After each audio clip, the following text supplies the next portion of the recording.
पूर्णमुदच्यते पूर्णस्य पूर्णमादाय पूर्णमेवावशिष्यते। ॐ शान्ति शान्ति शान्तिः। श्रुतिस्मृतिपुराणानाम् आलयं करुणालयं नमामि भगवत्पादं शङ्करं लोकशङ्करं शङ्करं शङ्कराचार्यं केशवं बादरायणं सूत्रभाष्यकृतौ वन्दे भगवन्तौ पुनः पुनः। ईश्वरो गुरुरात्मेति मूर्तिभेदविभागिने व्योमवद्व्याप्तदेहाय दक्षिणामूर्तये नमः। अखण्डं सच्चिदानन्दम् अवाङ्मनसगोचरम् आत्मानमखिलाधारम् आश्रयेऽभीष्टसिद्धये अर्थतोऽप्यद्वयानन्दात् अतीतद्वैतभानतः गुरूनाराध्य वेदान्त सारं वक्ष्ये यथामति।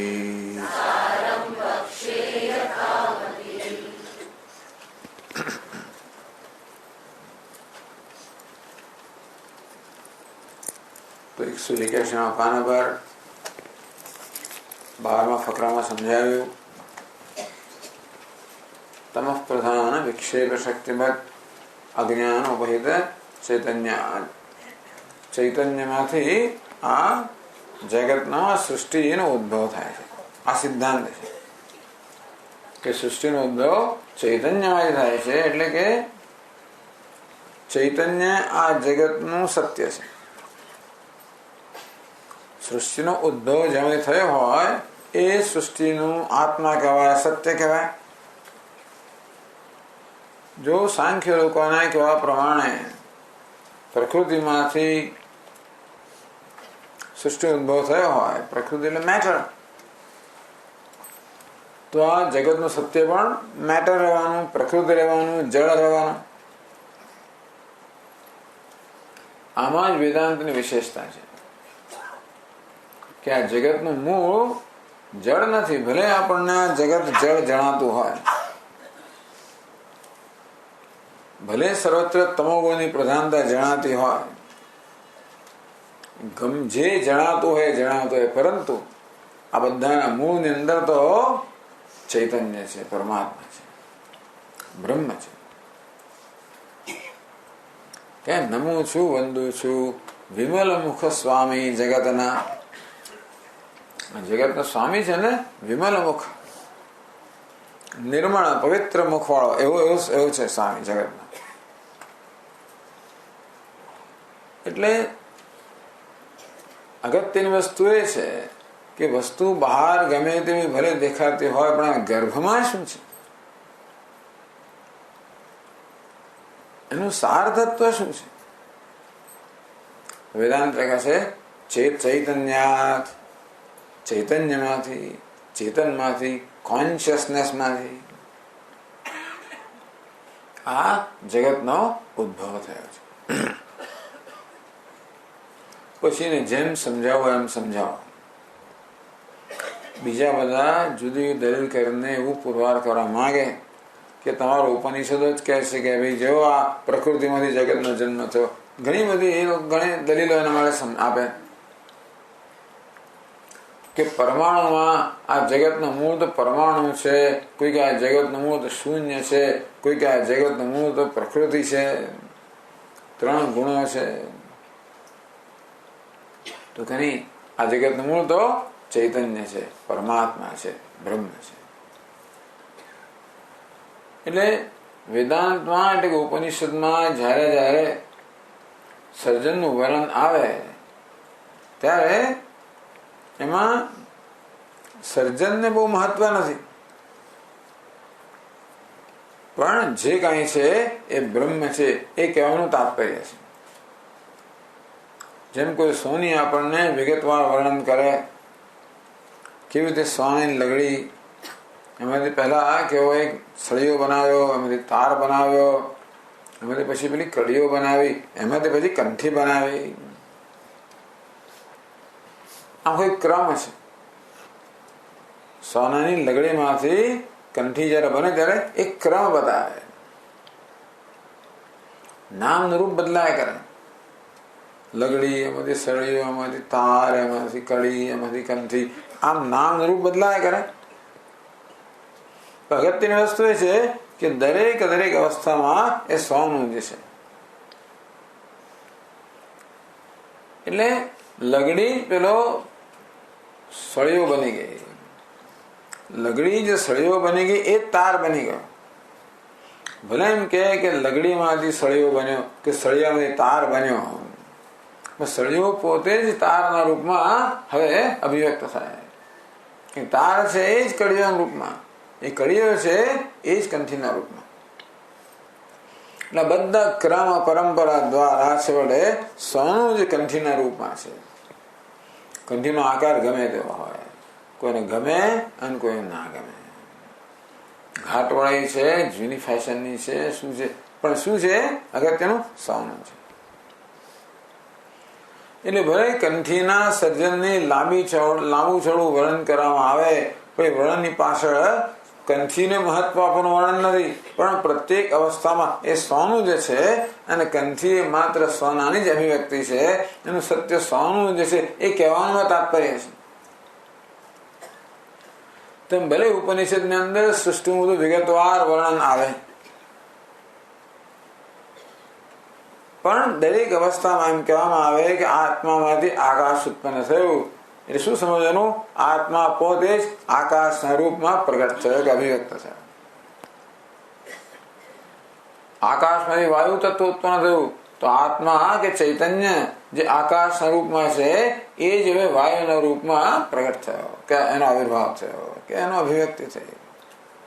એ જ પછી અગ્નિ, જળ, પૃથ્વી, આમ પ્રત્યેક અવસ્થામાં એમ ના માનવું કે આકાશમાંથી વાયુ જન્મ્યા.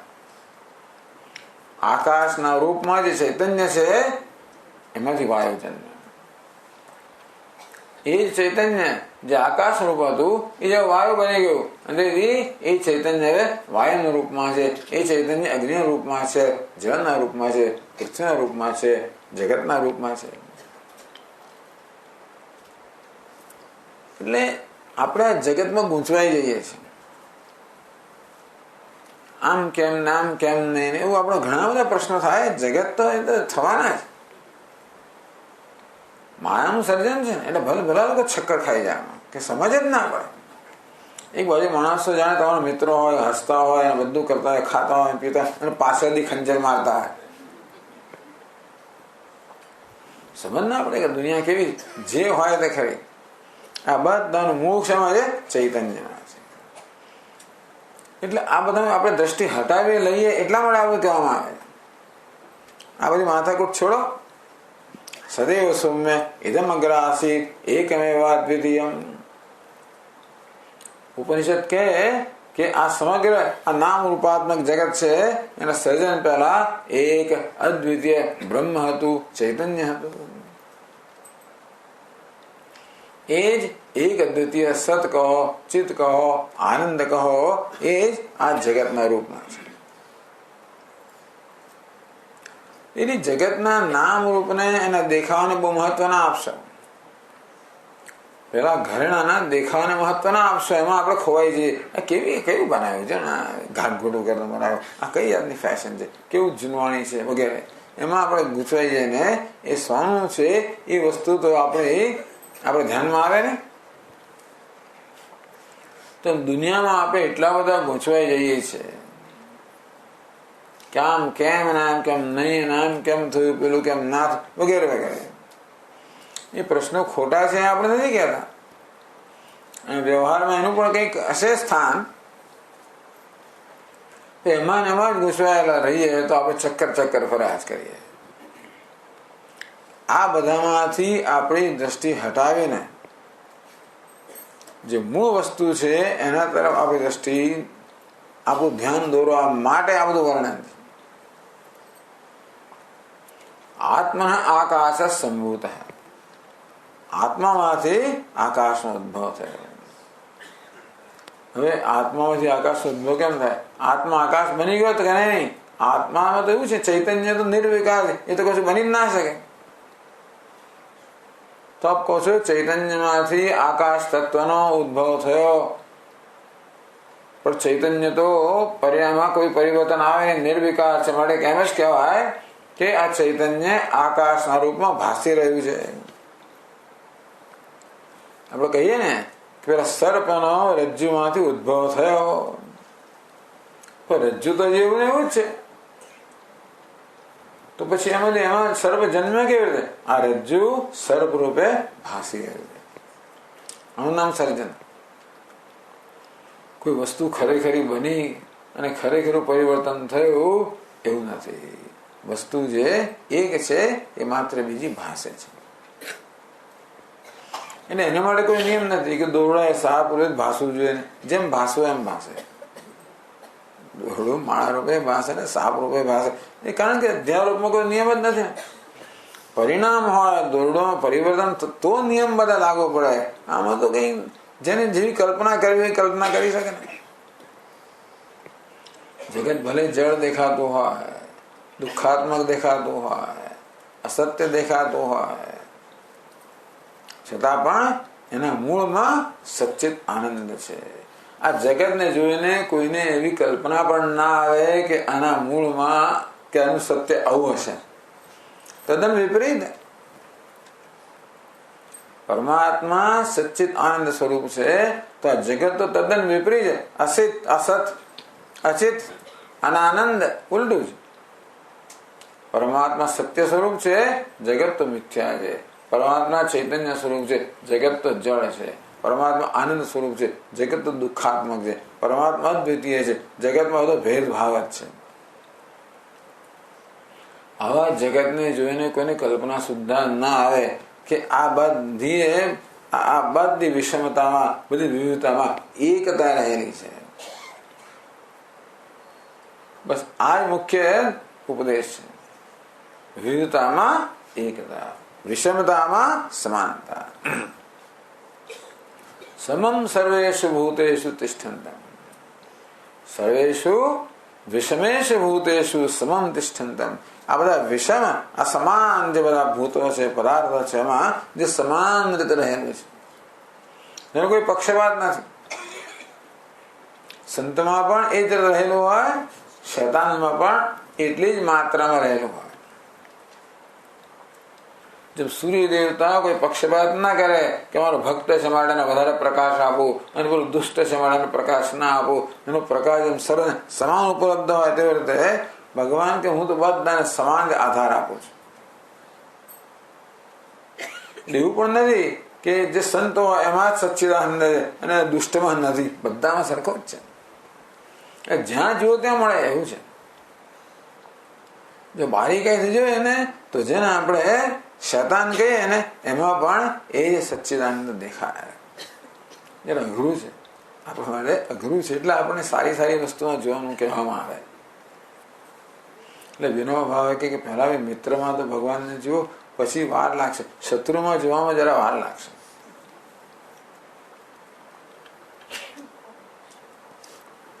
ચૈતન્યાત આકાશ સંભૂત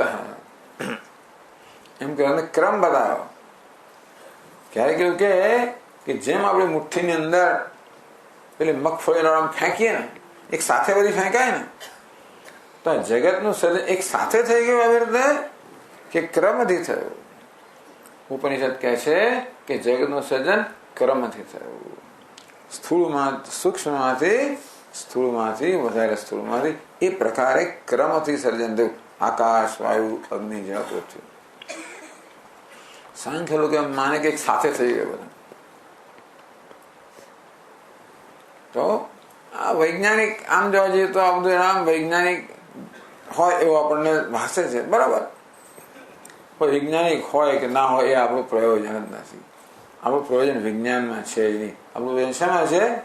સર્વ ચૈતન્ય છે, બ્રહ્મ છે, કોન્શિયસનેસ છે, આત્મા છે, બસ એમાં આપણું પ્રયોજન છે. પછી અમારું વર્ણન તો વૈજ્ઞાનિક લાગે, ચાલો તમારો મામા સાગર. ન લાગે તો ભાઈ તારું નસીબ. વર્ણનમાં અમને કોઈ રસ નથી, એને વૈજ્ઞાનિક ઠરાવવામાં પણ અમને રસ નથી. અમારે રસ શેમાં છે? આ સર્વ ચૈતન્ય છે, બ્રહ્મ છે, એમાં અમને રસ છે. જેથી આ સર્વમાંથી દ્રષ્ટિ હટાવે. સર્વમ ખલ્વિદમ બ્રહ્મ, આ સર્વ બ્રહ્મ છે. આ સર્વમાંથી દ્રષ્ટિ હટાવો તો બ્રહ્મ છે એના દર્શન થાય. એટલે આ વસ્તુ કહેવાનું પ્રયોજન, લાંબુ વર્ણન બહુ આવશે ને એની જરૂર પડે છે. આપણે આપણા વ્યક્તિત્વને સમજી શકીએ, આપણા જગતને સમજી શકીએ. સમજીએ તો ત્યારે હિસાબ આપણે પતાવી નાખીએ એટલે પછી આપ મગજમાંથી દૂર કરી શકીએ. મૂળ તો બધું મગજ દૂર કરવા માટે છે, પકડી રાખવા માટે નહીં. પણ જ્યાં સુધી આપણો હિસાબ ના પતે ત્યાં સુધી વસ્તુ દૂર ના થાય. જોઈને જ રહીશ એ મનમાં જ્યાં સુધી પેલું બાકી રહી ગયું હોય ત્યાં સુધી મગજમાં એ ઘૂમ્યા જ કરે. પછી આપણે આપણું કામ પતાવે, હિસાબ પતાવે, પછી આપણને છટકી જતો રહે. તેમ આપણી સાથે જગત સાથે બરોબર હિસાબ પતાવીએ આપણે તો મનોગય સંઘર્ષ ના રહે. એટલા માટે આ વર્ણન એવી રીતે કરવામાં આવે છે જેથી આપણે આપણા વ્યક્તિત્વને સમજી શકીએ, જગતને સમજી શકીએ, વ્યવહારને સમજી શકીએ. એ વૈજ્ઞાનિક છે કે નહીં એ અગત્યનું નથી. અને વર્ણન કરવાની રીત કેવી છે? આપણને જે પ્રકારના અનુભવ થાય છે એ અનુભવને સમજાવવા માટે આ પ્રક્રિયા છે. મને આવું કેમ થાય છે? આ દુનિયા આવી કેમ છે? મારું શરીર આવું કેમ છે? આવા પ્રશ્નો થાય.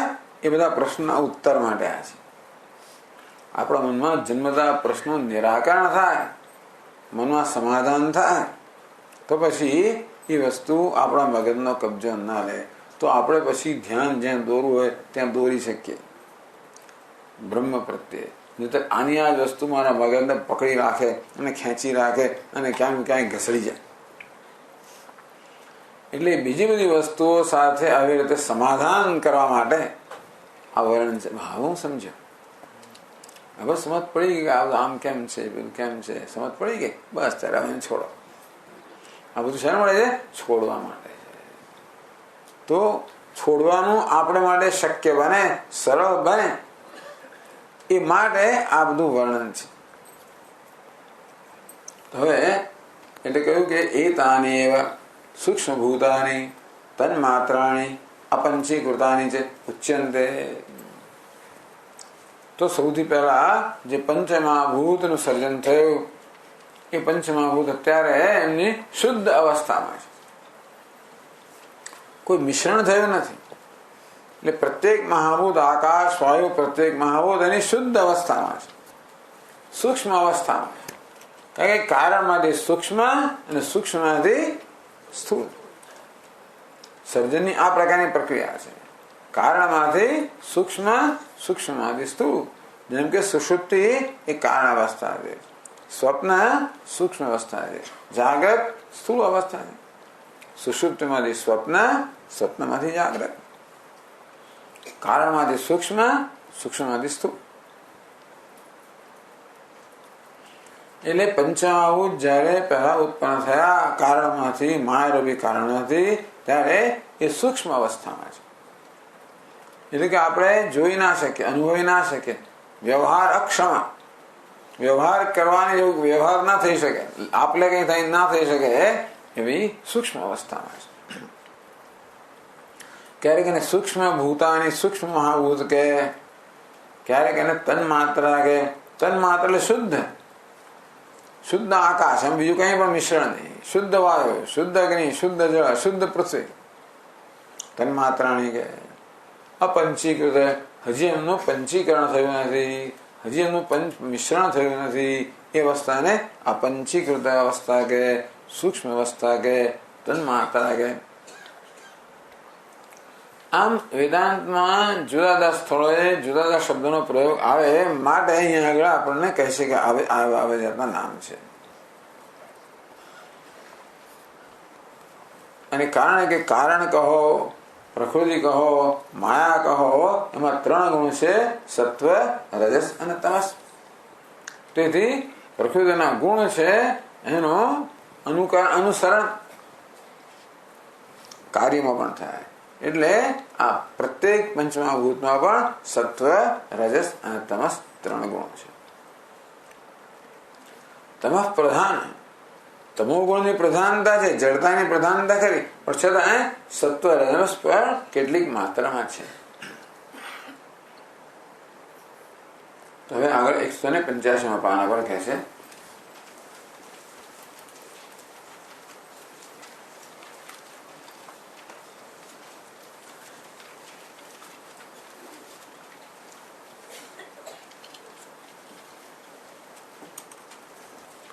सूक्ष्म शरीराणि सप्तदश अवयवानि लिंग शरीराणि. હવે આપણે આગળ કહી ગયા તેમ આપણા સ્થૂળ શરીર છે. સ્થૂળ શરીરને ચેતનતા પ્રદાન કરનાર એક સૂક્ષ્મ શરીર છે. સૂક્ષ્મ એટલે જે ઇન્દ્રિયોના સીધા અનુભવનો વિષય ના બને. આ સ્થૂળ શરીર તો ઇન્દ્રિયોના અનુભવનો વિષય બને, મારે સ્થૂળ કહેવાય. સૂક્ષ્મ શરીર તો એવો અનુભવનો વિષય ના બને, જોઈ ના શકાય, સાંભળી ના શકાય, સૂંઘી ના શકાય. એટલા જ માટે મૃત્યુ સમયે જ્યારે આ સૂક્ષ્મ શરીર આપણા સ્થૂળ શરીર વિદાય લે ત્યારે આપણને દેખાતું નથી. એટલે એને સૂક્ષ્મ કહેવાય. દેખાતું નથી, સંભળાતું નથી, સ્પર્શ ના કરી શકાય. તો આ સૂક્ષ્મ શરીર શેનું બનેલું છે? સપ્તદશ અવયવાની. સૂક્ષ્મ શરીરમાં 17 અવયવો છે. લિંગ શરીરાણી. આ સૂક્ષ્મ શરીરનું બીજું નામ છે લિંગ શરીર. પાસે આવો પ્રયોગ પણ અન્યત્ર જોવા મળે છે. વિક્ષેપ શક્તિ લિંગાદિ બ્રહ્માંડાંતમ જગત સૃજે. આ વિક્ષેપ શક્તિ લિંગ અર્થાત સૂક્ષ્મ શરીર મળીને બ્રહ્માંડ સુધીના સમગ્ર જગતનું સર્જન કરે છે. એટલે લિંગ આગળ કહી દીધું. લિંગ્યતે જ્ઞાપ્યતે એ વિહિતિ લિંગાણી. લિંગ એટલે ચિહ્ન કે પુરાવો. જેવી રીતે સામે ધુમાડો નીકળે સામે પર્વત પર તો આપણે અનુમાન કરીએ કે આગ લાગી હોવી જોઈએ ત્યાં, કે કંઈક ત્યાં આગળ અગ્નિ હોવો જોઈએ, નહીં તો ધુમાડો ના નીકળે. કારણ કે અગ્નિ વગર ધુમાડો હોઈ શકે નહીં. જ્યાં અગ્નિ ધુમાડો છે ત્યાં અગ્નિ હોવો જોઈએ, બરોબર ને? જ્યાં ધુમાડો છે ત્યાં અગ્નિ હોવો જોઈએ. જે અગ્નિ છે ત્યાં ધુમાડો હોવો જોઈએ ને. જે અગ્નિ ત્યાં ધુમાડો હોવો જોઈએ. જે ધુમાડો છે તે અગ્નિ હોવો જોઈએ તો નિયમ ખરો, પણ જે અગ્નિ છે ધુમાડો હોવો જોઈએ નિયમ ખરો નહીં. તો જોયું છે તમે કે અગ્નિ હોય ધુમાડો ના હોય? ગેસમાં એ તો સૂક્ષ્મ ધુમાડો હોય ને ગેસમાં પણ. હા, તપાવેલો લોઢાનો ગોળો અગ્નિ છે પણ ધુમાડો નથી.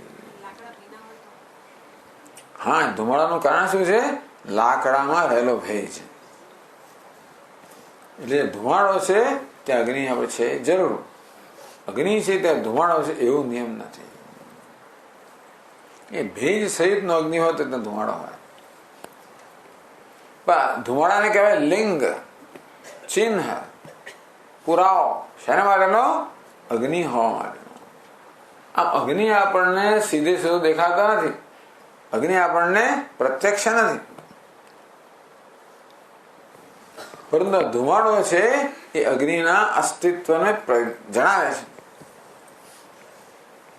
તે તો સૂક્ષ્મ શરીર છે ને એ પણ આત્માના અસ્તિત્વને જણાવે છે. સૂક્ષ્મ શરીરનું બનેલું છે આગળ કહે છે પંચ પ્રાણ મનોબુદ્ધિ દશેન્દ્રિય સમન્વિતમ अपंचीकृत भूतोत्थम सूक्ष्मांगम भोग साधनम. જડ્યું?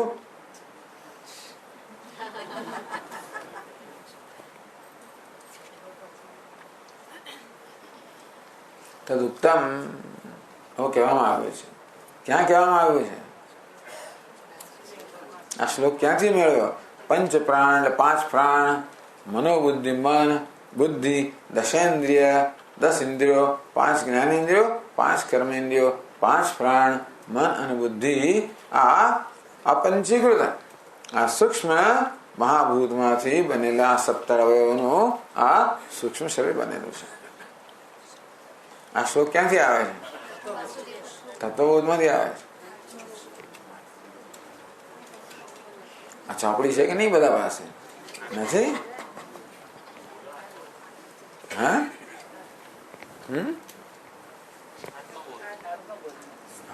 જાણી ગયા બધા. વાહ વાહ, તમને લખેલું જ છે. વાગે લખેલું ના હોત ને કહ્યું હોત તો જે બરાબર છે.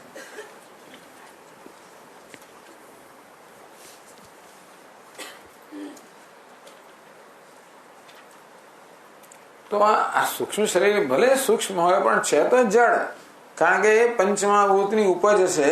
પંચમહાભૂત સ્વયં અચેતન છે, માટે પંચમહાભૂતમાંથી બનેલું આ સૂક્ષ્મ શરીર પણ અચેતન છે. એટલે વેદાંત શાસ્ત્ર કહેવા પણ મન બુદ્ધિ ઇન્દ્રિયો આ બધું કેવું છે? અચેતન છે. અને છતાં પણ એ જાણે કે ચેતન હોય એ પ્રકારનું વર્તન કરે છે. એ જ બતાવે છે કે એમને ચેતનતા પ્રદાન કરનાર કોઈ તત્વ હોવું જોઈએ. એ આત્મા છે એનું આવી રીતે આપણને જ્ઞાન કરાવે, અનુમાનથી જ્ઞાન કરાવે છે, માટે એને લિંગ શરીર કહેવામાં આવે.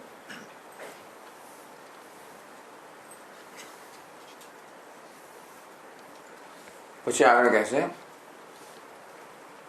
અવયવાસ્તુ જ્ઞાનેન્દ્રિય પંચકમ બુદ્ધિ મનસી કર્મેન્દ્રિય પંચકમ વાયુ પંચકમ ચ ઇતિ. સૂક્ષ્મ શરીર કહો, લિંગ શરીર કહો, એ 17 અવયવોનું કે 17 પાર્ટ્સ નું બને. અવયવો ઘટકો, 17 કન્સ્ટિટ્યુઅન્ટ્સ, 17 ઘટકોનો બનેલો છે. કયા 17? અવયવાસ્તુ, અવયવ કે ઘટકો કયા છે? જ્ઞાનેન્દ્રિય પંચકમ, પંચક એટલે 5 નો સમૂહ. જ્ઞાનેન્દ્રિય પંચકમ એટલે 5 જ્ઞાનેન્દ્રિયો નો સમૂહ, એટલે 5 જ્ઞાનેન્દ્રિયો. બુદ્ધિ મનસી કયું વચન છે આ? દ્વિવચન. વાહ, કયા શબ્દનું? બુદ્ધિ મનસી. તો બુદ્ધિ અને મન. કર્મેન્દ્રિય પંચકમ 5 કર્મેન્દ્રિયો. વાયુ પંચકમ 5 વાયુ. એ આ પોતે કહેશે આગળ કોણ છે, કયા કયા છે. પણ 17 પહેલા એના અવયવો કે ઘટકો ગણાવ્યા કે કયા 17 અવયવોનું, કયા 17 ઘટકોનું આ સૂક્ષ્મ શરીર, આપણું સૂક્ષ્મ શરીર શેનું બનેલું છે. આમ 5 જ્ઞાનેન્દ્રિયો, 5 કર્મેન્દ્રિયો, 5 પ્રાણ, કેટલા થયા? 15. બુદ્ધિ અને મન 17. તો 5 જ્ઞાનેન્દ્રિયો ભાઈ કઈ? તો આગળ કહે છે જ્ઞાનેન્દ્રિયાણી શ્રોત્ર ત્વક ચક્ષુઃ જિહ્વા ઘ્રાણાખ્યાની. જ્ઞાનેન્દ્રિયાણી, આ 5 જ્ઞાનેન્દ્રિયો છે. શ્રોત્રેન્દ્રિય એટલે કે જેને આપણે શ્રોત્ર એટલે જે સાંભળવાની ઇન્દ્રિય, ત્વક સ્પર્શેન્દ્રિય, ચક્ષુ તો જેનાથી આપણે રૂપ રંગ જોઈએ છે ચક્ષુરેન્દ્રિય, જીહ્વા જેનાથી આપણે સ્વાદનો અનુભવ કરીએ છીએ, ઘ્રાણ જેનાથી આપણે ગંધનો અનુભવ કરીએ છીએ. આ 5 જ્ઞાનેન્દ્રિયો છે. કેમ? જેનાથી જ્ઞાન પ્રાપ્ત થાય એને જ્ઞાનેન્દ્રિયો કહેવાય, જે જ્ઞાનના સાધન છે. ટૂંકમાં 5 જ્ઞાનેન્દ્રિયો દ્વારા આપણે જગતના 5 પ્રકારના વિષયોનો અનુભવ કરીએ છીએ. તો ભગવાને જગતમાં 5 પ્રકારના વિષયો સર્જ્યા છે અને સાથે એ વિષયોનો આપણે અનુભવ કરી શકીએ માટે આપણને ભગવાને 5 જ્ઞાનેન્દ્રિયો પણ આપી છે. બધા લોકો, બધા જીવો આપણા જેટલા નસીબદાર હોતા નથી. બધા જીવોને 5 જ્ઞાનેન્દ્રિયો હોય એવું નથી હોતું. કેટલાક જીવોને 4 જ્ઞાનેન્દ્રિયો હોય, કેટલાને 3 જ્ઞાનેન્દ્રિયો હોય, કેટલાને 2 જ્ઞાનેન્દ્રિયો હોય, કેટલાને 1 જ્ઞાનેન્દ્રિય પણ એવા પણ જીવો છે. સૌથી વધારે 5 જ્ઞાનેન્દ્રિયો. બસ સ્વર્ગની અંદર 6 અને 7 જ્ઞાન આપણે ખબર નથી, પણ સૌથી વધારે એટલે 5 જ્ઞાનેન્દ્રિયો દ્વારા આપણે 5 પ્રકારના વિષય અનુભવ કરી શકીએ. તો છઠ્ઠો હોય તો આપણે ખબર ના પડે કે એનો અનુભવ કરવા માટે આપણે સાધન નથી, પણ છઠ્ઠો નહીં હોય. કેમ ને? ઉપનિષદ કહે છે કે 5 જ તત્વો છે, 5 વિષયો છે, 5 જ્ઞાનેન્દ્રિયો છે.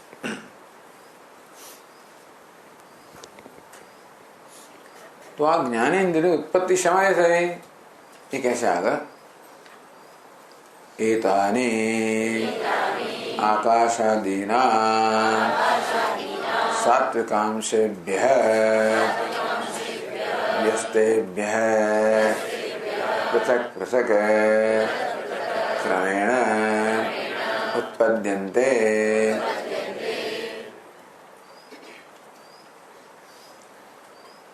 તો 5 જ્ઞાનેન્દ્રિયોનો ક્રમ એમણે આપ્યો. શ્રોત્ર, ત્વક, ચક્ષુ, જીહ્વા અને ઘ્રાણ. આ પ્રકારે ક્રમ આપ્યા. એટલે કહે છે કે આ ઇન્દ્રિયો ઉત્પન્ન થઈ. આ વસ્તુ છે ને આમ વિચાર એ થાય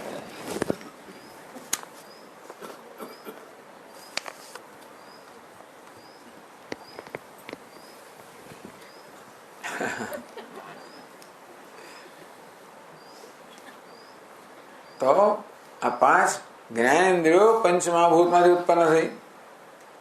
જ્ઞાનેન્દ્રિયો જ્ઞાનના સાધનો, જગતના વિષયોનું જ્ઞાન પ્રાપ્ત કરવાના આપણા 5 સાધનો. તો જ્ઞાન ત્યાં હોય જ્યાં સત્વગુણ હોય. આગળ કહેવામાં આવ્યું કે પ્રકૃતિના 3 ગુણો છે, સત્વ, રજસ, તમસ. એ 3 ગુણોનો અનુકરણ કે અનુસરણ કે અનુવૃત્તિ આ પંચમહાભૂતમાં મળે. દરેક આકાશ, વાયુ દરેકમાં સત્વ, રજસ, તમસ આ 3 ગુણો આકાશ, વાયુ, અગ્નિ વગેરે દરેક તત્વમાં છે. કારણ કે એ જેમ ઉત્પન્ન થયા એ પ્રકૃતિમાં એ 3 ગુણો છે, પણ એની અનુવૃત્તિ એના કાર્યોમાં પણ થાય. તો હવે આપણે સર્જનની પ્રક્રિયા બતાવે છે કે સત્વગુણોથી શું સર્જાયું, રજોગુણોથી શું સર્જાયું અને તમો ગુણમાંથી શું સર્જાયું. સત્વ ક્યાં? સત્વ ગઈ ગયેલા વાત કરી કે સત્વાત સંજાય તો જ્ઞાન. જે સત્વ છે ત્યાં જ્ઞાન છે, જ્યાં રજોગુણ છે ત્યાં કર્મ છે, જ્યાં તમો ગુણ છે ત્યાં જડતા છે. આ જગતમાં 3 વસ્તુ છે. જ્ઞાન પણ છે, કર્મ અને પ્રવૃત્તિ પણ છે, જડતા પણ છે. એટલે આ જગત સત્વ, રજસ, તમસ 3 ગુણોનું બનેલું છે. તો ચાલો, આ પંચમહાભૂત છે પોતાની સૂક્ષ્મ અવસ્થામાં છે, શુદ્ધ છે, તન્માત્રા છે. એટલે પૃથક પૃથક દરેકના સત્વ ગુણમાંથી તે ઇન્દ્રિયોનું ક્રમવાર સર્જન થયું. તો આકાશ, વાયુ, અગ્નિ, જળ, પૃથ્વી, શ્રોત્ર, ત્વક, ચક્ષુર, જીહ્વા, ઘ્રાણ. ખરું છે બધું આપણું? આ બીજા ઉતરી ગયું એ કદાચ એનો અંદર સંઘર્ષ ચાલતો હશે બિચારા, અને છેવટે ગયું. કોઈ જવાની પ્રક્રિયામાં થોડાક અવસ્થામાંથી પસાર થયો. મને કે ત્યાંથી આવે અહીંથી આવતું.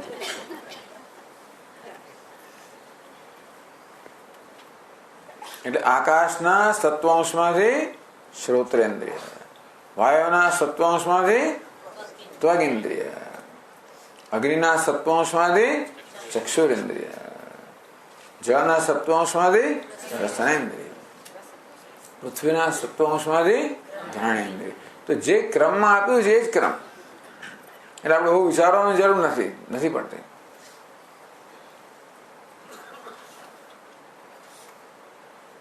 તો આ પ્રકારે 5 જ્ઞાનેન્દ્રિયની ઉત્પત્તિ બતાવી પંચમહાભૂતના સત્વાંશમાંથી પૃથક માત્ર આકાશના સત્વાંશમાંથી આ શ્રોત્રેન્દ્રિય જન્મી. આકાશનો કયો ગુણ છે? શબ્દ. તો શ્રોત્રેન્દ્રિય શું ગ્રહણ કરે છે? શબ્દ. વાયુનો કયો ગુણ છે? સ્પર્શ. તો વાયુના સત્વાંશમાંથી ઉત્પન્ન થયેલી આ ત્વગ ઇન્દ્રિય છે એ શેનો અનુભવ કરે છે? સ્પર્શનો. અગ્નિનો કયો ગુણ છે? રૂપ કે રંગ. તો અગ્નિના સત્વાંશમાંથી ઉત્પન્ન થયેલી કઈ ઇન્દ્રિય? ચક્ષુર ઇન્દ્રિય શેનો અનુભવ કરે, ગ્રહણ કરે છે? રૂપ કે રંગ. જળના સત્વાંશમાંથી ઉત્પન્ન થઈ રસનેન્દ્રિય જે જળના સ્વાદનો અનુભવ કરે.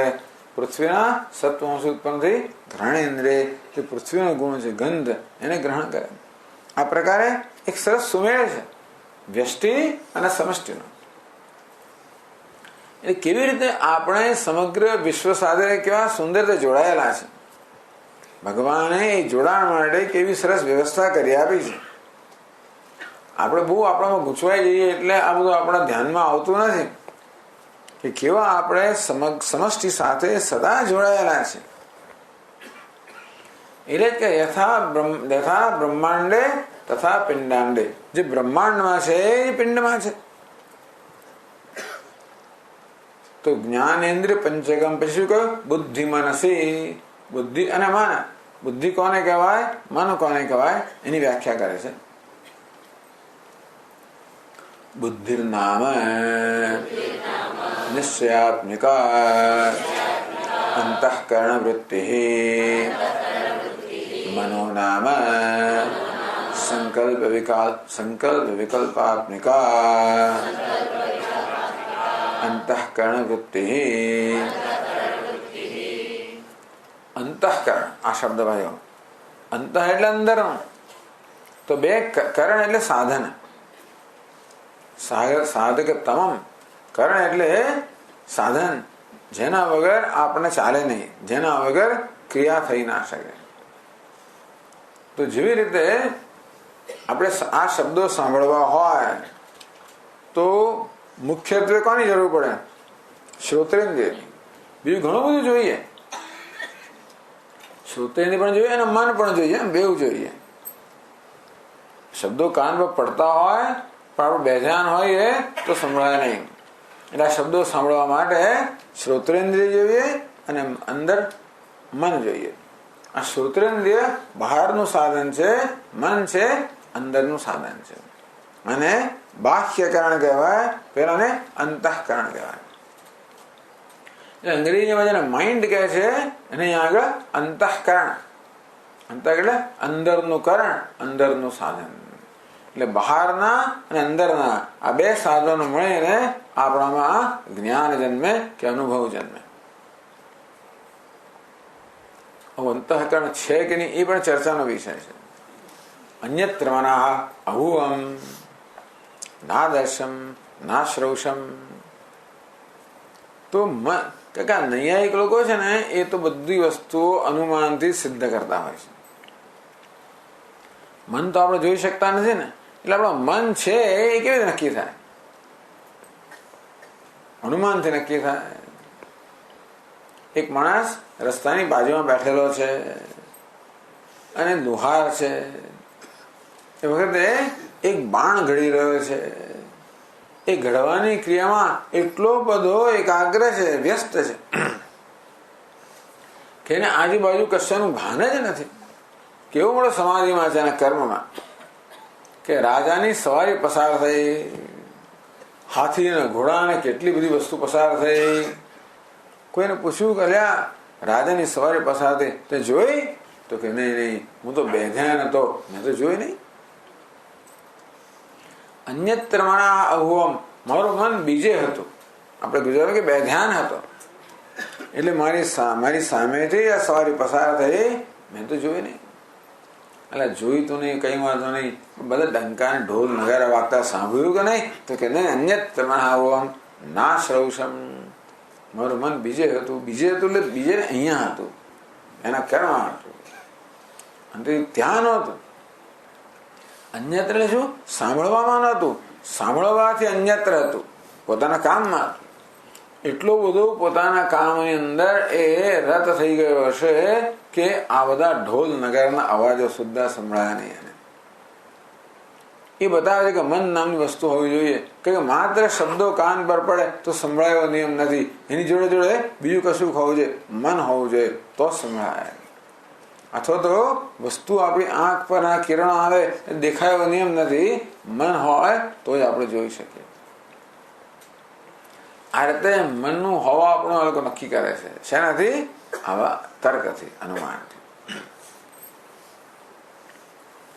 તો આપણું અંતઃકરણ કહો, એના બે વિભાગ કરવામાં આવે, બુદ્ધિ અને મનસ.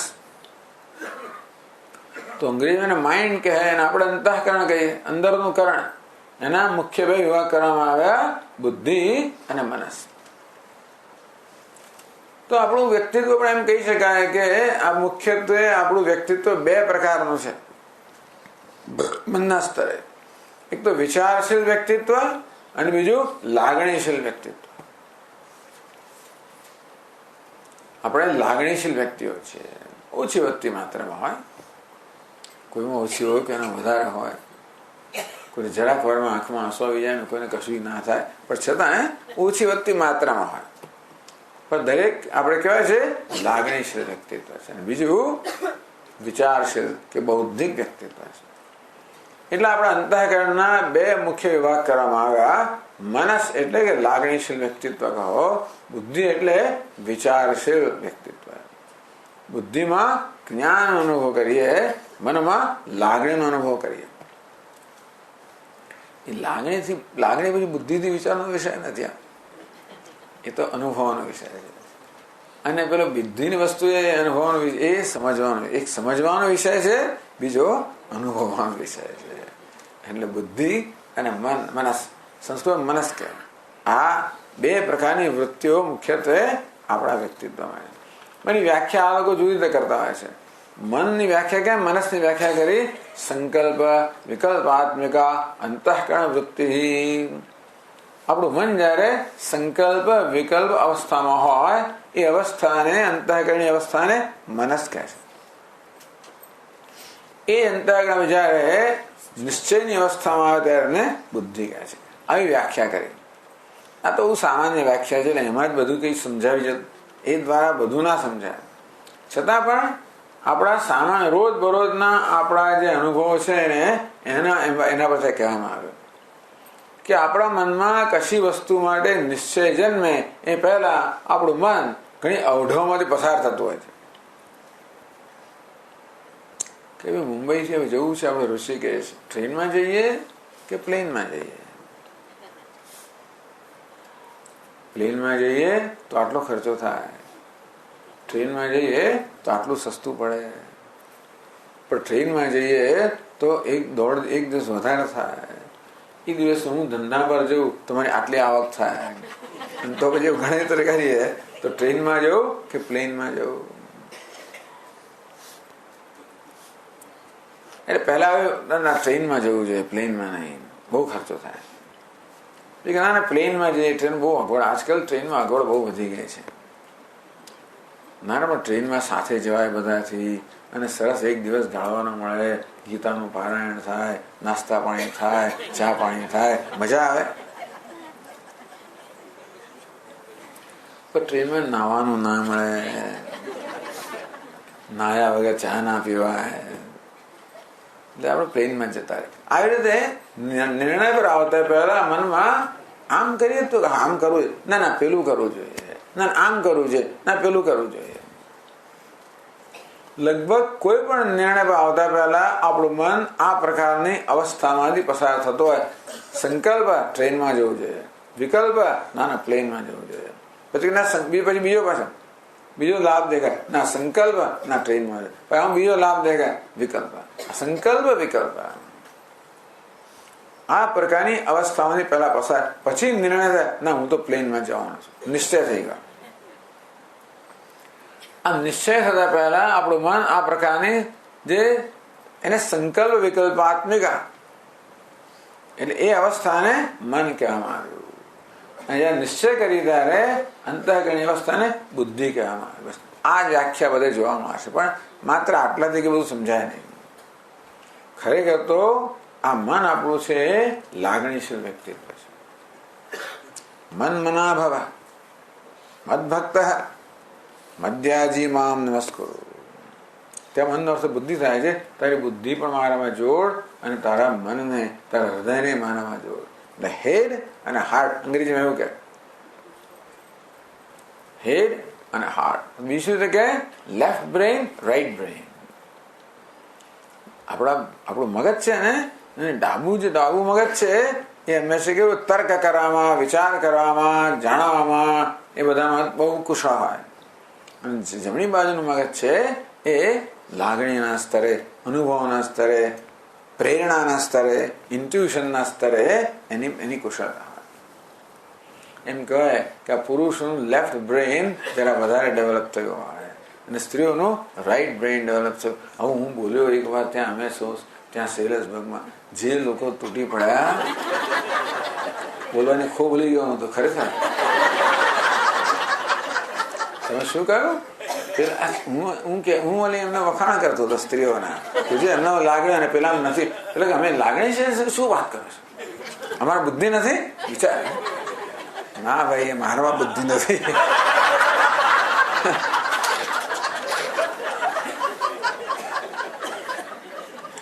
તો એવું જરાક આડો અવળો બોલ્યા તો જે તમને એમ કે સ્વામી લોકોને કશું નહીં થતું, એને બધું બહુ થાય. એ બહાર ના ખબર, પછીથી ખબર પડે. પછી બતાવી આપ્યું કે મનનું ત્યાં પ્રાધાન્ય છે. આ મનમાં લાગણી હોય, જોડે આવેગો પણ હોય. મૂળ લાગણી તો પ્રેમ જ છે જે મનમાં હોય, પણ આ પ્રેમની વિકૃતિ હંમેશા ક્રોધમાં, રાગમાં, દ્વેષમાં બધામાં પરિણમતી હોય છે. એક જ મૂળ આપણી લાગણી છે પ્રેમ. અને આ બધી જેને આવેગો કહેવામાં આવે એ બધા આ પ્રેમની વિકૃત અવસ્થા છે. એ પ્રેમ જ આસક્તિ સાથે રાગ કહેવાય, અને રાગ બીજે અહીં પ્રેમ છે મળે બીજે દ્વેષ ઉત્પન્ન કરે. એટલે ભગવાન એમ કે ભાઈ તારો પ્રેમ રાગ દ્વેષ વગર નો હોય તો સારું. આપણો પ્રેમ હોય છે પણ કેવો રાગ દ્વેષ, આને પ્રેમ કરું ને પેલા ના કરવું, આને આપું ને પેલા ના આપવું વગેરે વગેરે, એવું પક્ષપાત હોય. ચાલો, એ બીજી વસ્તુ છે. પણ એટલા માટે આ મનસ જેને કહેવાય ત્યાં આ બધા આવેગો છે. રાગ દ્વેષ બધી વસ્તુઓ ક્યાં છે? મનસમાં છે. તે બધી વાસનાઓ ક્યાં છે? મનસમાં છે. એટલે આ મનને અમુક રીતે વર્તવાની ટેવ પડી ગયેલી છે. હવે બુદ્ધિને સમજ પડે કે આ તો ખોટું થઈ રહ્યું છે. અત્યારે આપણે સાચું માનતા હતા અને આ બધું બરોબર ચાલતું હતું, બુદ્ધિને પણ એવી અક્કલ નહોતી, એટલે અથવા બુદ્ધિમાં એ પ્રકારની સમજ હતી કે ભાઈ સફળતા તો દુનિયાના વિષયોમાં જ છે, એની સિદ્ધિઓમાં જ છે, એને સફળતા કહેવાય. જેમ વધારે ધનવાન બનો, વધારે પ્રતિષ્ઠિત બનો, વધારે સત્તાશાળી બનો, એમ તો વધારે સફળ કહેવાઓ. અંદરથી એની પાછળ આપણે પડ્યા હતા. પછી જરા વેદાંતનું શ્રવણ થયું અને પછી આપણને સમજ પડી કે નહીં, સફળતા તો બહારની વસ્તુ નથી, સફળતા તો આંતરિક વસ્તુ છે. એ બહારના વિકાસ પર આધાર નથી રાખતી, એ તો આંતરિક વિકાસ પર આધાર રાખે છે. એ બહારની સમૃદ્ધિ પર નહીં, આંતરિક સમૃદ્ધિ પર આધાર રાખે છે. તેથી કેટલા અંશે આપણે આપણી આંતરિક સમૃદ્ધિ કેળવી છે એ બધી સફળતા નક્કી થાય. કેટલા અંશે આપણા જે બધા સદગુણો છે, અમાનિત્વ, અદંભિત્વ, અહિંસા, આ બધા મૂલ્યો કહો કે ક્ષમા વગેરે, આ બધી દૈવી સંપત્તિ છે, એ કેટલા અંશે આપણે ખરેખર કેળવી છે એ બધી સફળતા નક્કી થાય. એવું હવે પછી સમજ પડી આપણને. આમ બુદ્ધિની સમજ બદલાય પણ સાથે મન બદલાય એવું નિયમ નથી. મન ટેવ પ્રમાણે ચાલનારું છે, બુદ્ધિ સમજ પ્રમાણે ચાલનારી છે. જેમ કાર 100 માઇલે જતી હોય કે 100 કિલોમીટર જતી હોય અને ખબર પડે કે આ રસ્તો ખોટો છે, એટલે કે તમે એકદમ ટર્ન ના લઈ શકો. જે વેગથી જાય ને વેગ ધીમે ધીમે પડે, તે પ્રમાણે મન એક વેગ છે, એક દિશામાં જઈ રહ્યું છે. બુદ્ધિને ખબર પડે તો ખોટી દિશા છે, તો મન की તરફ દિશા બદલતું નથી, એને બહુ પ્રયત્ન કરવો પડે.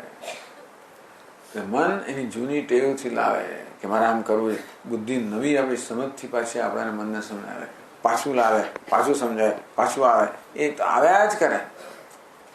એ કૂતરાની પૂંછડી જેવું છે આ મન. કેવું છે? Habitual faculty. બુદ્ધિ એ છે એ થિંકિંગ ફેકલ્ટી, વિચારશીલ. પેલું કેવું છે? એ સ્વભાવ પ્રમાણે ચાલનારું છે, આવેગ પ્રમાણે ચાલનારું છે. મન કેવું છે? આવેગાત્મક છે. અને જે આવેગો એમાં સ્થાપિત થઈ એ પ્રમાણે એ ચાલે. એને બદલતા બદલતા આપણે ખરેખર નાકેદામાં નામાં સાધના. તો આપણને આ પ્રકારે બુદ્ધિમાં નવા વિચારો મળ્યા, નવી સમજ મળી, નવી દ્રષ્ટિ મળી. પણ આપણું જે મન છે, જે આવેગાત્મક લાગણીશીલ વ્યક્તિત્વ છે, એને બુદ્ધિ સાથે બરોબર સુમેળ કરવો, એનો એ એક મોટી સાધના છે. એમાં સમાધિ, ષટક સંપત્તિ, આ વિવેક વૈરાગ્ય બધું કયા સ્તરે છે? બુદ્ધિના સ્તરે છે. એ જ વિવેક વૈરાગ્ય જયારે લાગણીના સ્તર પર આવે ત્યારે સમાધિ, ષટક સંપત્તિના રૂપમાં શમ, દમ, ઉપરમ હું પરિણામે. તો મનો નામ સંકલ્પ વિકલ્પાત્મિકા અંતઃકરણ. ચાલો આ વ્યાખ્યા દર વખતે તમને જોવા એક વ્યાખ્યા થઈ એટલે હંમેશા એની એ જ રિપીટ કર્યા જ કરવાના. પણ આપણે જયારે આપણું સમગ્ર વ્યક્તિત્વને વિચારીએ તો ખાલી સંકલ્પ વિકલ્પ ઘણું છે આપણા બધું. ક્યારેક સંશયાત્મિકા અંતઃકરણ વૃત્તિ, સંશય કરનારી વૃત્તિને મન કહેવામાં, માનસ કહેવામાં આવે છે. ક્યારેક સંકલ્પ વિકલ્પ કરનારી વૃત્તિને મનસ કહેવામાં આવે. પણ આપણે કહીશું કે જે આવેગાત્મક છે, આવેગો પ્રણવ વર્તનારી છે, અને બીજી છે એ સમજ પ્રણવ વર્તનારી છે, બુદ્ધિ. બુદ્ધિ નામ નિશ્ચયાત્મિકા અંતઃકરણ વૃત્તિ. આગળ કહ્યું તે પ્રમાણે આપણું અંતઃકરણ જયારે કોઈ નિશ્ચય પર આવે ત્યારે એ અવસ્થાને બુદ્ધિ કહી. પણ બુદ્ધિમાં બીજા ઘણા બધા ગુણો છે. બુદ્ધિ સમજનારી છે, જ્ઞાન પ્રાપ્ત કરનારી છે, વિચારનારી છે, નવનું અન્વેષણ કરનારી છે, મન સર્જન કરનારું છે. બુદ્ધિ નવું અન્વેષણ કરનારી છે. બુદ્ધિ યોજના બનાવે, મન પછી એને પાર પાડે. એટલે આપણી જ્ઞાનેન્દ્રિયો જે દ્વારા આપણે જગત સ્વર વ્યવહાર કરીએ છીએ, એ જ્ઞાનેન્દ્રિયો એમની માહિતી પહેલા મનને લાવી આપે. મન પછી એને પ્રોસેસ કરે, મન પછી એની રીતે એનું અર્થઘટન કરે અને પછી બુદ્ધિને જણાવે. બુદ્ધિને સીધી સંબંધ જાણે. બુદ્ધિ તો મન જે જણાવે એ જ બુદ્ધિ જાણે. એટલે મન રાગ દ્વેષ હોય ને તો જે જુએ ને એમાં રાગ દ્વેષ ઉમેરીને પછી બુદ્ધિને કહે. જો આ ધ્યાન રાખજો, હું નક્કી કરનાર મન એમાં રાગ દ્વેષ છે. એ પહેલા છાપ લગાવે, પેલો કારકોન છાપ લગાવે પછી સાહેબને મોકલે ને, કે શહેરો મારીને મોકલે. પેલો તો એથી આગળ વિચારે જ ને, એ પ્રમાણે જ કામ કરે ને. બધા શહેરો મારનારું કે છાપ લગાવનારું આ મન છે. એટલે જેવું છે ને તેવું મન જોતું નથી. મનમાં રાગ દ્વેષ છે, માટે રાગ દ્વેષના ચશ્માથી જ મન બધું જોતું હોય છે. એ દ્વારા પહેલા મન પોતે રાગ દ્વેષના આધારે અર્થઘટન કરી લે, પછી નક્કી કરે. ધ્યાન રાખજો, ચીતીને ચાલજો, અહીં વાંધો આવે એવું નથી, આનું કશું કહેવાય નહીં, વગેરે વગેરે. એ પછી બુદ્ધિ એ પ્રકારે નિશ્ચય કરે કે આનું કશું કહેવાય નહીં તો આપણે કેમ વર્તવું, આના પર વિશ્વાસ રખાય એમ છે તો કેમ વર્તવું, એ પછી બુદ્ધિ નક્કી કરે. પણ એને હું કહેનારું કોણ? મન. એટલે આ મન છે ને એ જગત સાથે વ્યવહાર કરનારું છે. આપણી સમજથી વ્યવહાર થતો નથી, આ મન આપણે આવેગોથી વ્યવહાર થાય છે. એટલે જ્યાં સુધી આવેગાત્મક મન આ બુદ્ધિની સમજ સાથે બરોબર એનો સુમેળ ન થાય ત્યાં સુધી આપણા મનમાં તો ઉત્તમ વિચારો હોય, ઉમદા વિચારો હોય, પણ વર્તનમાં વ્યક્ત થતા નથી. કોઈ ક્લાસમાં તમે આવું કહેતો હતા, અહીંયા બહાર નીકળે હું વર્તન કરો છો, ઘણી વાર થાય તો કહેવાની એ કે કરવાનું બીજું થઈ જાય ને. સ્વામીજીને વાત કરવી એટલે બીજી ચિંતા નહીં, તમને લોકોને કોઈને. આપણું જ દ્રષ્ટાંત આપીએ એટલે પછી બીજા લોકોને હા સ્વામીજીને એમને થાય તો પછી આપણે થાય જ નહીં.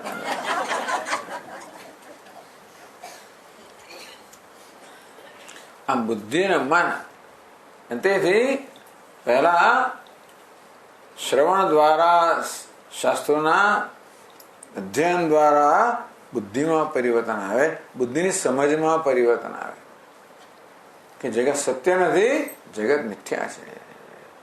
આ જગત માત્ર તો દેખાવ, એનું મૂળ છે એ તો ઈશ બ્રહ્મ છે. આ બધી સમજ આવે બુદ્ધિમાં. પછી વ્યવહાર એ પ્રકારે ગોઠવવાનો હોય. વ્યવહાર કરનાર કોણ છે? મન છે. મનમાં તો પહેલેથી આ જગત સત્ય જ છે. મન તો આ પ્રકાર આના પર ચાલનારું છે ને. અત્યાર સુધી બુદ્ધિની જે સમજ હતી એ પ્રમાણે મન ચાલનારું છે. બુદ્ધિની સમજ બદલાય તો મનમાં હજી એ સમજ આવવી જોઈએ. મન તો પોતાની જૂની સમજ પ્રમાણે બધું કરતો હોય. એટલે બુદ્ધિએ સતત મનને કેળવવું પડે. મન કશું કરે પહેલા બુદ્ધિ બરોબર એને પહેલા તપાસે. મન શું કરવા જઈ રહ્યું છે, એ બુદ્ધિની સમજ પ્રમાણે કરવા જઈ રહ્યું છે કે પછી એને રાગ દ્વેષ દ્વારા કરવા જઈ રહ્યું છે. રાગ દ્વેષ થી પ્રેરાતો હોય તો એને પકડી આપે કે નહીં આમ નહીં કરવાનું, આમ કરવાનું. જો કે આપણે પકડાઈ પહેલા કરી જ દેતું હોય છે એ તો મોટે ભાગે, પણ આપણે માથું પર ટૂંચ્યા પછી જ આપણે ધ્યાન કે આ તો હું પગ છૂકી ગયો, કઈ વાંધો નહીં. પણ ટૂંકમાં હવે તો વારંવાર થતું હોય પછી આપણને ખ્યાલ આવે. આ પ્રકારે બુદ્ધિની સમજ છે એને મનના સ્તરે ઉતારવી. આ પહેલી સાધના છે બુદ્ધિની સમજમાં પરિવર્તન, અને બીજી સાધના છે મનના વ્યવહારમાં પરિવર્તન. આપણું અંતઃકરણ મુખ્યત્વે આ બે વૃત્તિઓનું બનેલું છે. પછી આગળ કહે છે અનયોહો એવ ચિત્તાહંકારયોહો અંતર્ભાવઃ. એવું છે ને કે ચિત્ત અને અહંકાર બધી જગ્યાએ એનો ઉલ્લેખ થતો નથી હોતો. કેટલાક વિદ્વાનો આ મન બુદ્ધિ ચિત્ત અહંકાર મનની 4 અવસ્થાઓ માને છે. કેટલાક વિદ્વાનો માત્ર બુદ્ધિ અને મન 2 જ અવસ્થાઓ માને છે. એટલે પહેલા એનો ઉલ્લેખ કર્યો. પણ બીજા કેટલાક વિદ્વાનો બીજા 2નો ઉલ્લેખ કરે છે, ચિત્ત અને અહંકારનો, પણ એને પણ સમાવેશ કર્યો. તો તમે કેમ 2 કહો છો, બીજા 4 કહે છે? તો 4નો 2માં સમાવેશ કરી લેવાનો. એટલે અને યોહો એવ ચિત્ત અહંકારયોહો અંતર્ભાવઃ. અને યોહો કઈ વિભક્તિ હશે? 7મી. બીજી કઈ હોઈ શકે? હા, તો 6ઠ્ઠી તો કઈ હશે? અને પછી આગળ જો ચિત્ત અહંકારયોહો, એ પણ કેવું છે? એ 6ઠ્ઠી કે 7મી? અને પહેલી? ભાઈ વટ પડી ગયો ખરેખર. આ બહુ અઘરી વસ્તુ છે. અને યોહો આ 2માં કઈ વિભક્તિ? 7મી. ચિત્ત અહંકાર નો 6ઠ્ઠી. તો ચિત્ત અને અહંકાર 2નો આ મન અને બુદ્ધિમાં અંતર્ભાવ એનો સમાવેશ થઈ જાય છે.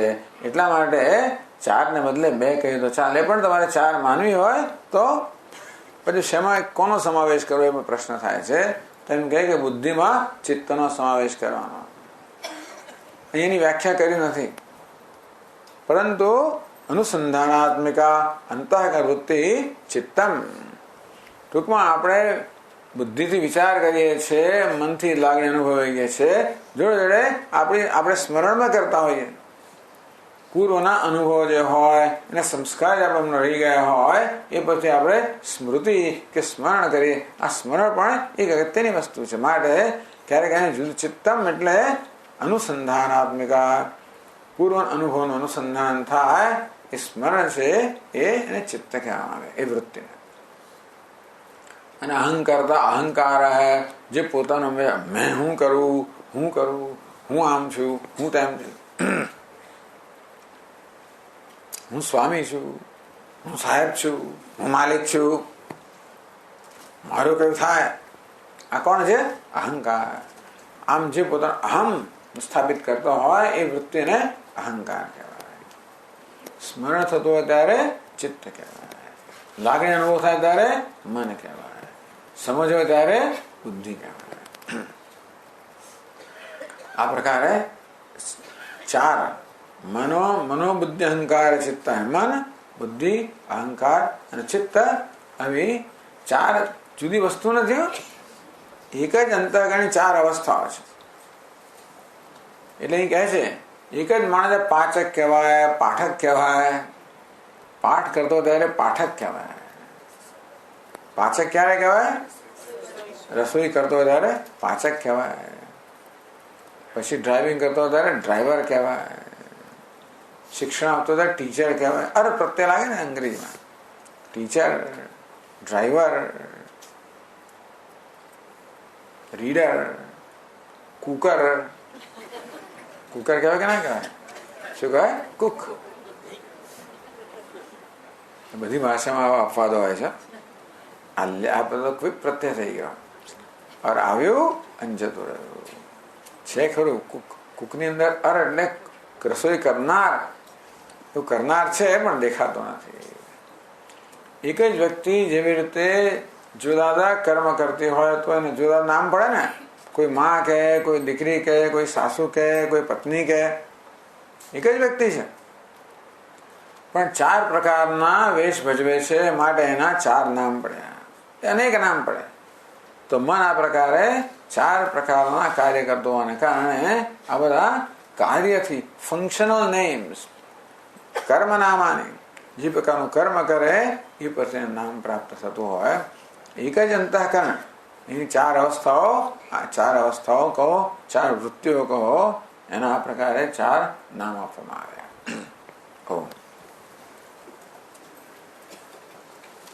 ઓમ પૂર્ણમદ પૂર્ણમિદં પૂર્ણાત પૂર્ણમુદચ્યતે પૂર્ણસ્ય પૂર્ણમાદાય પૂર્ણમેવાવશિષ્યતે. ઓમ શાંતિ શાંતિ શાંતિ. શંકરં શંકરાચાર્યં કેશવં બાદરાયણં सूत्रभाष्यकृतौ वन्दे भगवन्तौ पुनः पुनः. ईश्वरो गुरुरात्मेति मूर्तिभेदविभागिने तदेहाय दक्षिणामूर्तये. ॐ शान्ति शान्ति. श्री गुरुभ्यो नमः. हरिः ओम्.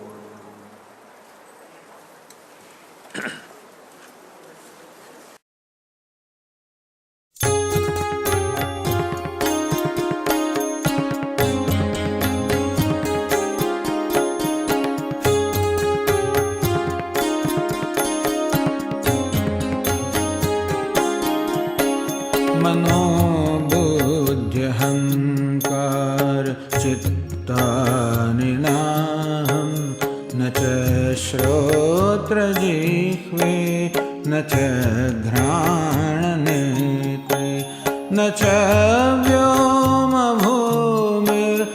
तेजो न वायुः. चिदानन्दरूपः शिवोऽहं शिवोऽहं. चिदानन्दरूपः शिवोऽहं शिवोऽहम्.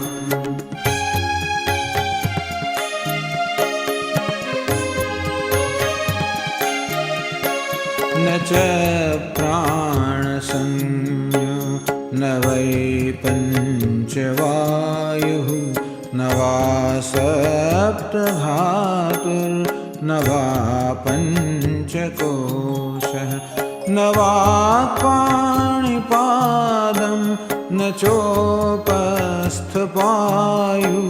चिदानन्दरूपः शिवोऽहं शिवोऽहं. चिदानन्दरूपः शिवोऽहं शिवोऽहम्.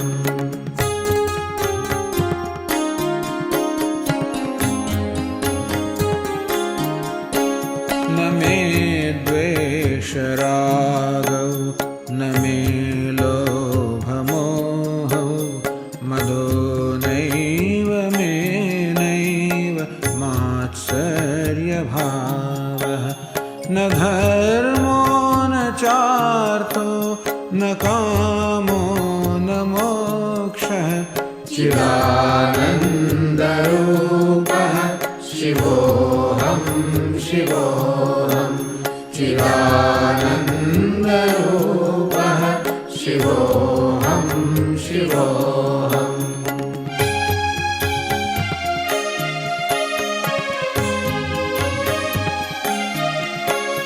न पुण्यं न पापं न सौख्यं न दुःखं न मन्त्रो न तीर्थं न वेदा न यज्ञः अहं भोजनं नैव भोज्यं न भोक्ता चिदानन्दरूपः शिवोऽहं शिवोऽहं चिदानन्दरूपः शिवोऽहं शिवोऽहम्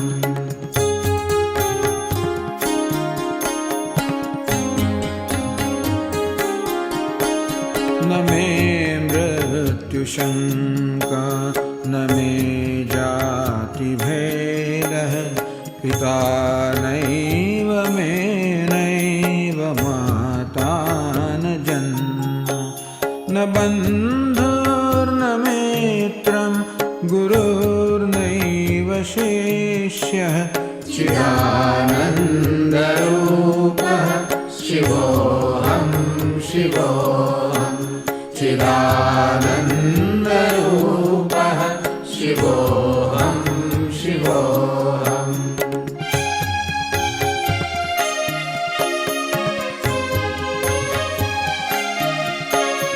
अहं निर्विकल्पो निराकाररूपः विभुर्व्याप्य सर्वत्र सर्वेन्द्रियाणां सदा मे समत्वं न मुक्तिर्न बन्धः चिदानन्दरूपः शिवोऽहं शिवोऽहं चिदानन्दरूपः शिवोऽहं शिवोऽहं शिवोऽहं शिवोऽहं शिवोऽहं शिवोऽहं शिवोऽहं शिवोऽहम्